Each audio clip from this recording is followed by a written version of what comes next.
Hello everybody, welcome again to the Hot Seat with Blazy. This is Blazy Africa and I'm with the guest in the house. I'll let him introduce himself just in a minute. But before I forget, I just want to say thank you so much for all those guys who are subscribing to the channel or maybe sharing it to their friends and also commenting and liking. I can't be thankful enough.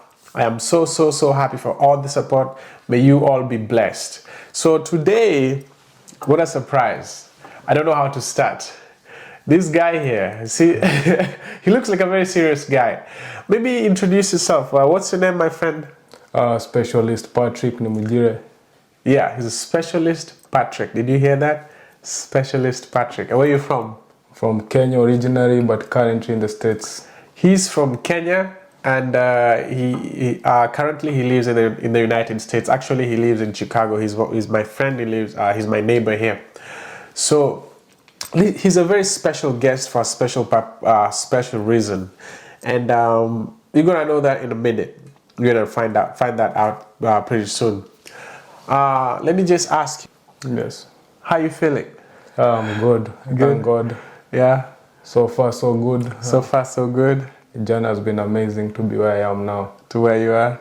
Yeah. Are you happy today? Yeah, I'm happy. Yeah. Kumepotea, but now at least. Yeah. I came to see you, my old friend. It's right. Been a while now. Actually, I'm getting old, you know. So, I know we have a few things to talk about. First of all is I'll ask you some few questions of the process of moving to America. Mm-hmm. The second thing I'll ask you is, like, I know you're in the military. I'll ask you some things about being in the military. Mm-hmm. And then the last thing I'll ask you is, like, what advice can you give people who want to join the military in the United States, either from Kenya or who live in the US currently? Yeah, so that's gonna be our topic today. My friend here, he serves in the United States Army. And I know we have a lot to talk about. So let me just start straight to the point. Do you mind telling us where you're from, where were you born, and like how did you end up in the United States? As I said earlier, my name is Patrick. I was born in Rwanda but raised in Kenya. My whole childhood I spent it in Kenya. Oh, so you're originally from Rwanda? One of my parents is a Kenyan, the other one is a Rwandese. So who's Kenyan? My dad is a Kenyan, my mom is a Rwandese. Ah, nice. So that's how did you end up moving from Kenya again to the United States? So it came as a surprise. Yeah. Because I had some family members in the States. They were able to create a way for us and my mom. Mm. Oh, so that's why we found ourselves here. How long have you lived in the US? This year marks 5 years. Oh, wow. Been in the States for the past 5 years. Yeah, do you like it? Yeah, so far so good. So far so good? Yeah. Yeah, do you miss, have you gone back to Kenya since you came here? No. But yet. I'm planning to. So you miss ugali? I miss lots of good things. Ugali, chapati madondo. You know? Yeah, oh my God. I wish I was in Kenya like 2 months ago, and I still can't believe that I'm back here. America is good, but I can tell you, being home is quite an amazing thing. And let me ask you, what are the culture shock? Like, what shocked you when you moved to the United States? Like some of the things that made you really get surprised or something? So normally I tell people there are 3 things that shocked me. Yeah.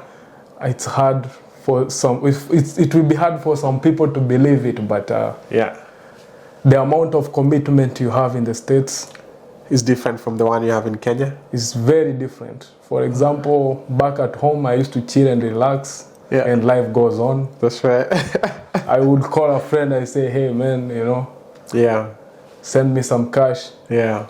And life goes on. Yeah. But here, unfortunately, you are fully committed to your work. Yeah. You have to work. And life is not easy out here. People think it's easy, but here life is hard. So you're telling me that life is not easy in the United States, but okay, now tell me, why are you here instead of going back? So if you are to choose to go to live in Kenya or live in the US, where will you choose to live? They say east or west home is the best. Yeah. But because of some circumstances, that's right, We are here to hustle and struggle, Perfect. to fight with life. So America has a lot of material things, but Africa has a lot of like spiritual and relaxation, or like you can rest. Exactly my point. Yeah, I think just before we go to the next question, it reminds me when I was in Kenya, I never used to see people with two jobs. Like Yeah. people only have one job. As soon as you finish your one job, you go home, you eat your dinner or you eat your whatever, and then you go and chill with friends. And then you get to relax. And then here, whereas here in the States, you find you have even two jobs. Yeah. And still it's not enough. Yeah, even two jobs is not enough. Yeah, It's not enough. Some people struggle. Back at home, you can be living with 10 kids with Yes. one job, and you're able to provide for them. Yeah. And there's no stress. Life is free. But here, the moment you stop working or something happens to you, Yeah. your life is done. And this is making me think. Do you think that people in America are more focused on the material things, like things like big car, big house, iPhone? Because in Kenya, I'm just trying to imagine someone can have one job and raise 10 children. What's the difference? What if you try to think? So, according to my understanding, back at home, like it's our culture, how we've been brought up. Yeah. We have what we call endurance. Yeah. We can do without some stuff. That's right. But here, their culture is different. They can't do without some stuff. So they grow up knowing this is this, this is this. Yeah. But for us, we grow up knowing basic needs is all you need. Oh, so example, like here people pay so much attention of like what kind of iPhone do they have, what kind of car do you drive, what kind of credit card do you have, all those kind of things that we don't really give so much attention back in Africa. Yeah, in Africa, when you have a place to sleep, you have food in your stomach, you're good, life is good to go. Yeah, and this is actually interesting. Do you know that in my life, I only used to have one pair of shoes for like 3 years. And sometimes I would wear these shoes until they were like completely used. Sometimes I used to carry my shoes in my hand and walk just to save it. There's the things we really can't forget. You know what I mean? Yeah. Yeah. And these are the things that make us who we are. Yeah. So do you think that people who are raised in Africa are more like stronger than the people who are raised in America? That's a fact. In mentality? Mentality-wise, Africans are built with endurance. Yeah. They can sustain themselves. They can endure any circumstance in life, especially when it comes to material things. Yeah. Yeah. Oh, that's very nice. I'm very surprised. I always try my best to try to stay away from that kind of energy where I'm chasing material things so much, because it's so easy. Like everybody's wearing Nike shoes, people have like nice watches, people have like nice cars. Everybody, like people just want a lot. But in Africa, like in my house in Kenya, we used to like sleep in one single room, like 5 of us. Yeah. And nobody was complaining. I had the same experience too. Life back then was tough. Yeah. But at least as life goes on, we improve where we can. Yeah. So that's interesting. That's very nice. And did you ever get depressed after moving to the United States at some point? There comes a homesick, Yeah. You move to a different culture. Yeah. You see things you have never seen. Yeah. Some are traumatizing, Yeah. Some are like way off our religious beliefs. Yeah. Back at home, we are cultural people. We have That's our right. own beliefs. We have Yeah. our own rights to follow. So when you move here, some things are just traumatizing, depressing. They make you feel like you miss home. You miss the type of food you used to have. Yeah. So it's a big change. I know this is not part of the topic, but I think it's still so important because it's about like teaching people of what's happening. I have to touch the base of racism because I know in Africa, majority of people are black, which is black skin. And when you move to America, you find yourself as a minority where like majority of people are either lighter skin or white. How did you feel? Like, how did that affect you? To be honest, the term racism, it has never appeared in my dictionary when I was in Africa. I never heard about that word. Yeah. I never even knew such a word existed. Yeah. The moment I got here, I was shocked. Too much racism. Too much. I didn't even know what racism meant When you're in Kenya. until I saw it happening, until it happened to me, until I saw some of my friends being racist against. Yeah. It's so sad. That's so sad. And it's, have you ever been in a situation where someone treated you in a racist way? Yeah. What happened? There's one time I went to a store called Selmak. Yeah. So it was during the pandemic. Yeah. So I bought some stuff. I was with my 2 Sudanese friends. So when I was at the counter, there was a lady. She refused to serve me. That's very sad. Very sad. And then I said, why? Yeah.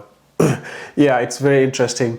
I can tell you, in my example, actually, I've been in a situation almost similar like that, where every time I'm hanging around, let's say, young white people, they always come to me and ask me for drugs if I'm selling drugs. So I always ask them, why do you think I'm the only one who's selling drugs here and there's like everybody around? Why can't you ask them first? They're like, oh no, I'm sorry, we just thought you were selling. So I always feel very uncomfortable when they do that.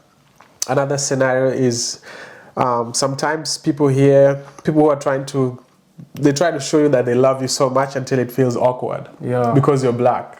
Sometimes a person will walk up to you. He says, hey, I heard in Africa you guys ride elephants.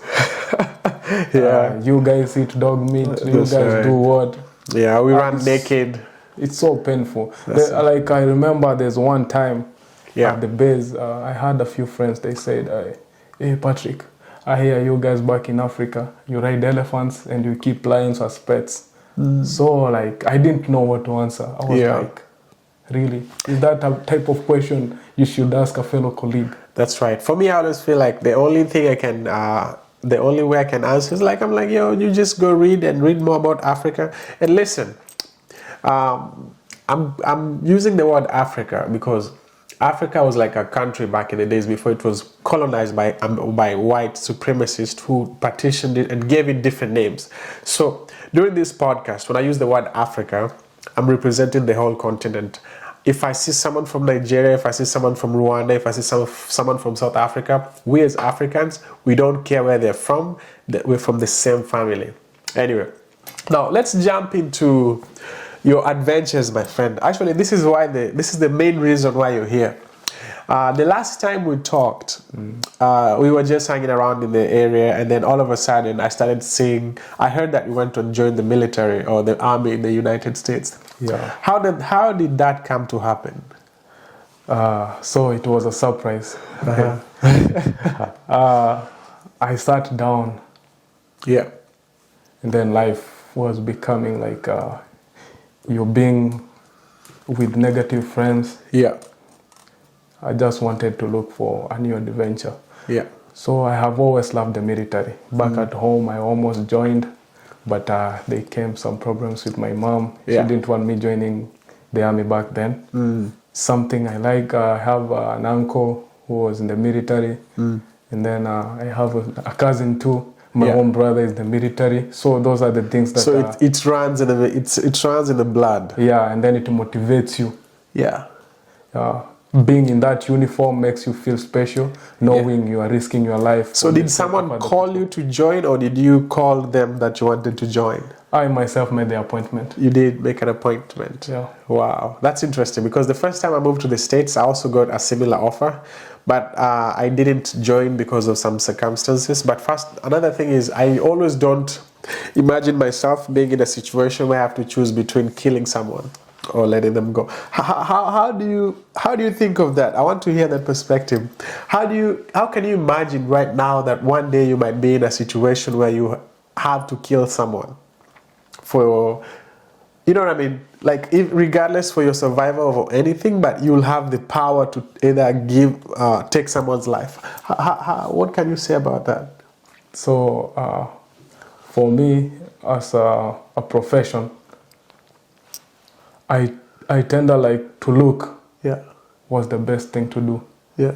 If me taking out the life of an enemy and saving the life of million other people, innocent people, then you have to do what you have to do. That's interesting. And I know you're Kenyan. And what if one day America gets into war with Kenya? That's an interesting question. Yeah. You'll have to fight your fellow countrymen. You have to fight me now. And I'm joking. I won't fight you. But how will you handle that situation? Let's say America gets into a problem with Kenya and Europe. You know that you might be an American citizen, but your loyalty, I know, inside your blood, you're Kenyan. That will never change. So first thing you have to understand is, for example, like I'm a Kenyan, it's documented. Yeah. There's a document that says I'm a Kenyan. Yes. So in case there's something like that, the military itself, they also have the humanity. Oh, okay. I so see. they know you are Kenyan. Yeah. It will not be wise to send you there. They know it will kill your conscience. Yeah. So like there's that thing that they just know. Yeah. They know it's documented. That's they right. can't just deploy you to go and do certain things. something like that. It's yeah. protocol. They have to follow some procedures before they deploy you. Yeah. Oh, that's interesting. Wow. Well, I hope that day doesn't come. Yeah, I hope so. I hope so. So tell us, what's the process like? What's the experience of being in the military? Because I know you have to go in. I've never been, and I don't know if I'll ever be, because I'm getting older every day. Yes. And the people who surround me, and I think the level where I've reached at this level, I don't think I can be in a combatant situation. I have to fight. But how is the process there? Like, can you just briefly describe to us from like the first time you joined the training up to the end, to the last day? How does that work? They say, back in the base, they say, the moment you join, the first time, you will never forget that experience. Yeah. It's an amazing journey, and it's a traumatizing journey in some ways. So I remember back in 2023, around May, I made a call. I decided like it was time now to take the next step. Yeah. I called the recruiting agency for the military. I wanted to join the Marines like my brother. Yeah. But say there's no way you put two bulls in the same shed. Oh, your brother is in the Marines. Yeah, my brother is the Marines. Yeah. He's a corporal. Yeah. So I decided to change. I joined the US Army. Yeah. What was the hardest thing for you to go through during the training period? What was the hardest thing for you to experience? So the hardest thing for me was waking up. That's why I would say it was a challenge, a big challenge. Yeah. Because you find you are sleeping.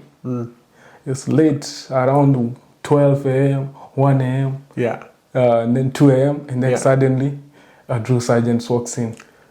And he shouts. Maybe somebody is walking around, he's not in the right uniform. Yeah. All of you have to wake up. Is it the way we see it in the movies? Like someone just walks in and then they'll be like, hey, wake up, wake up. Is that what they do? It's worse than what you see in the movies. Yeah.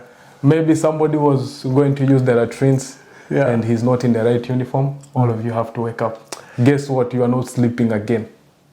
They smoke you, they make you do exercises, they make you parade outside.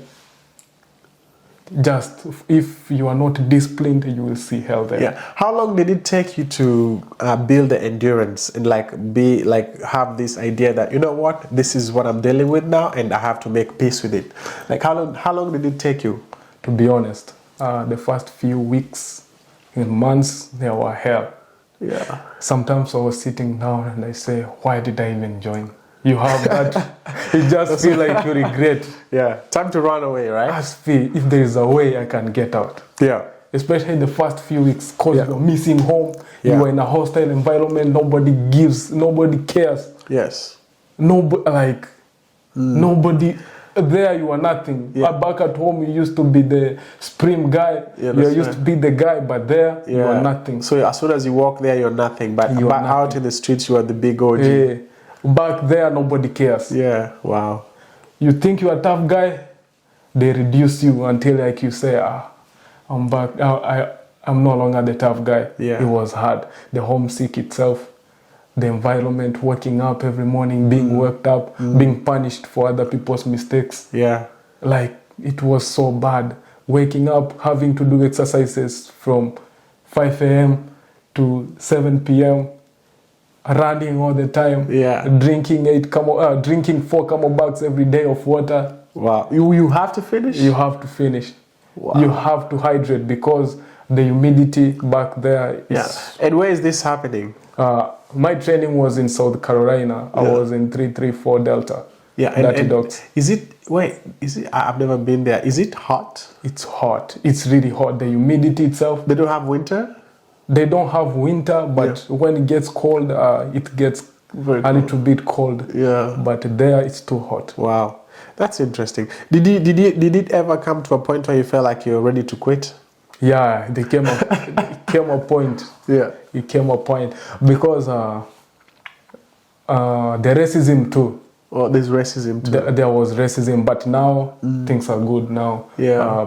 When there's such incidents that occur, they try to deal with it so that nobody else does the same thing. Yeah. And then our other people coming up to you, they say, "Oh, you have an accent. Where are you from? You ride donkeys." I heard that where I come from is I know hot. some people say that you're here because you're looking for green card. For citizenship, stuff like something that. like that. And it demotivates you. Yeah. It brings you back. Like, so these are the things you might go through if you're in the United States Army sometimes. Yeah, those are the part of the hardships you have to endure. Wow, and let me ask you also, I'm just curious. Let's say if I was to join the army and then after 3 or 4 weeks I decided I want to quit. Can I quit? Can I just say, okay, I don't want to do this, I'm going back home? So there's something called a chapter. Yeah. So if you decide to quit, they will chapter you out. It means you will not be able to get a good job in the civilian life. Why?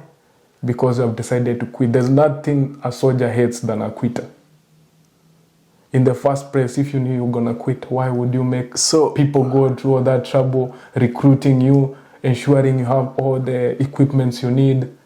There's another guy, maybe he had applied for the same thing, but he missed the opportunity because of you.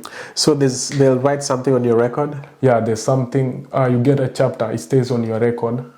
But it depends. If you're just quitting because of maybe medical conditions, or maybe something happened, maybe you are bullied or harassed, or maybe stuff like that, you don't get a chapter. Wow, that's interesting. So I have to think twice before I send my application. Yes. Because I think I might just try it and then all of a sudden, boom, I'm stuck for life. Yeah. What are the positive things about this new journey you embarked in, the military? The positive things, the military helps you build you as a man. Like you retain the discipline. Yeah. You are disciplined. Like back in the days, I used to do some crazy stuff. Yeah. Now I'm a changed guy. There's sometimes I can't even imagine. Actually, I have realized, let me just be honest, my dear friends, this is quite interesting. I've met him today because you've been away for almost a year. I think the last time I saw you was like a year. Yeah. And I've been trying to look at how you're doing your things, how you're composed, how you're responding. It's quite different. It makes me really, really, really wonder, but that's okay. I'm safe now. I know I'm safe. You're safe. I'm safe. Yeah, please. If I don't post video next week, just know that it's him. Yeah. So that's cool. So, if you were to give someone an advice, I know this channel has some Kenyans who are subscribed. And I know I have some friends who always ask me, "Yo, I want to come to America to join the military. Please help me." What can you say? What advice can you give? How is it possible? Is it even possible for someone from another country just to come here for the purpose of joining the military in the United States? I will say yes and no. Yeah. But let me start with the yes. Yeah. Yes, it is possible because back in the training and back at the base, I have friends who came in through that same process. Yeah. But to say no, I don't know because I don't know how the process. Yeah. But I can find out, and then in the next maybe interview, I will have the information ready. Yeah, but I have to remind them that it's also very hard. It's very hard to migrate to the United States in general. It's very hard. Yeah. Now to this. I know we've talked about the military. I'm so happy you're here because you're Kenyan. Many of our friends back home think that we have a lot of money. Mostly I think you might have a lot of money than me since you're in the army. But sometimes the reality is different. And this is just to like educate some of our friends who are watching. What is life in America for you as a Kenyan here? Can you please maybe say something? Because I know there's some time when one of your friends in Kenya will be like, yo, can you send me $200, send me $300, send me $1,000 or something like that. And they always feel like we're being stingy. That's just my opinion. Like, what can you say about, or maybe I might be wrong. So, first of all, you have to stop living the theory and face the reality. Yeah. Life out here is very hard. Yeah. I will give you a scenario. Yeah. Maybe I'm getting paid, let's say, suppose we say I get paid 5,000 every month, right? Yeah. That's just an example. Out there I go, there I break my arm. Yeah. How much does an X-ray cost out here? It's Oh like 3,000. Yeah, actually remind me, yeah, it's very It's expensive. very expensive. Yeah. Talk about the ambulance, it costs like 700. Yeah, that's expensive. And then talk about your house rent, which Very is way expensive. worse. Hey, rent in America is crazy. So you found all the money, you're paying bills, you are doing what? At the end of the month, you're only saving like 200. Yeah. And then that 200, somebody else wants it. Or maybe that 200, you can't even go and eat in a restaurant. You can't. How would you even have time to go and eat in a restaurant? You're always busy running with the clock. Yeah. And then somebody will call you, they say, hey, send us this and this. You tell them I don't have. They think maybe you are lying, you are being stingy. Yeah. No, it's the reality. Ask any other person. Yeah. Out here, it's like a nightmare. Yeah, trust me, my dear friends. And I'm not saying so, there's two ways. One way is life is good in America. I can't deny that because you're able to drive around. You know, there's these privileges we enjoy as people who live in the States. There's a high chance you'll have your own car. You might live in a nice place. You'll have your refrigerator in the house. But for you to get that, you have to work 10 times harder. It's like some people don't have life here. I know a friend who has kids and he only sees his children at least once a week and they live in the same house because his shifts are like colliding with when he can see his children. And if you decide to live like an easy life where you don't want to do so much, then trust me, you might be homeless. That's you will be homeless, not you might. You will be homeless. And here people don't live together. Like even your neighbor will see you being homeless and they won't even care. Yeah, they can't care because they may get in trouble too. Yeah, yeah. People, also there's selfishness in America, regardless of everything. People like, I don't even know my neighbor. Let me just be honest. I've seen 1, 2, or 3, but that friendship that we have back in Kenya doesn't exist here. Yeah, so life is not as easy here, but I'm also saying there must be a balance. I have friends that I can help. I can help my friends, but I think at some point when I say that I'm sorry, I can't help, it has to be respected. Yeah. That's something that I wanted you to say. What else? Do you have anything else? Yeah, they should just like, don't live with that theory thinking like we prick money over trees, we collect money everywhere we go. No. Yeah. We work hard for our money, and then our money we paid for we pay bills with our money. Yeah. And the little we have, when we send it, just appreciate it. It's very tough, yeah. Wow. Okay, so we're almost coming to an end to our discussion with my friend. And I just want to remind you, please don't forget to subscribe, share, and like the video. The more subscribers we get, the more traffic we create, and then we'll grow together as a channel, and I'll have lots of different guests in the house to give us different perspectives. Any last words from you, my friend? I just want to say thank you, and you guys out there, please subscribe and make sure you share for you to boost our brother here. It's a nice thing he's doing. He's trying to pass on the message to help educate people.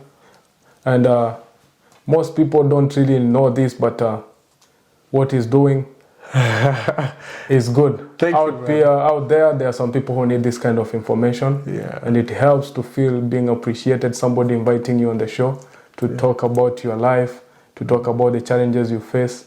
It's good and it's educating. So I appreciate you for inviting me today. Thank you so much. I really appreciate you coming, and I'm really looking forward to seeing how this military journey goes on. And maybe if someone wants to join the military one day, just let us know, and then we'll see how that will work out. It was nice being with you guys. It's the Hot Seat with Blazy. Until next time, peace.